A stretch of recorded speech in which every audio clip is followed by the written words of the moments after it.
Jaizkibelgo ibilbidea klasikoa da, oso ezaguna pilotoen gustokoa. Europako txapelketakoa ere izan dela gogoratu behar da. Lehen zatia ez da oso azkarra. Tarteka ezpada behintzat, aldapa gogor xamarra du eta kotxeak indar handia behar du. Azelerazioa batez ere. Ikusgarria gertatzen da Aitor Zabaletaren kotxetik Jaizkibelgo igoeraren lehenengo zati hau.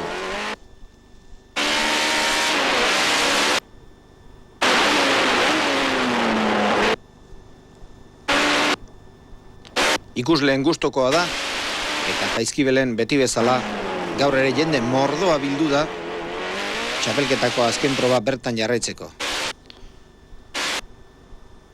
Lehenengo partearen zatirik zailenetara iristerakoan, eskuinerako bihurgune honetan, puntu handia izan behar dute. Ondoren eskuinerako bihurgune itxi honen ondorez hasten da ibilbidearen bigarren zatia, goiko aldera iristen baitira parte hartzaileak. Hor ez dago hainbeste aldaparik, lautada zati luze xamarra da, oso toki azkarra eta fin ibili behar da bertan.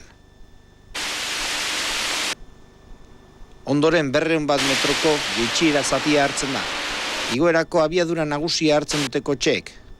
Datu bat, Aitor Ramirezen kotxeak 210 eman ditu aldapa horretan. Aldapa gora berriz, eta zati hau gogortxoagoa da, baina bihurgune azkarrak ditu, oso azkarrak. Ongi hartu beharrekoak, bestela denbora asko galtzeaz gain, pistatik irteteko arriskua dago.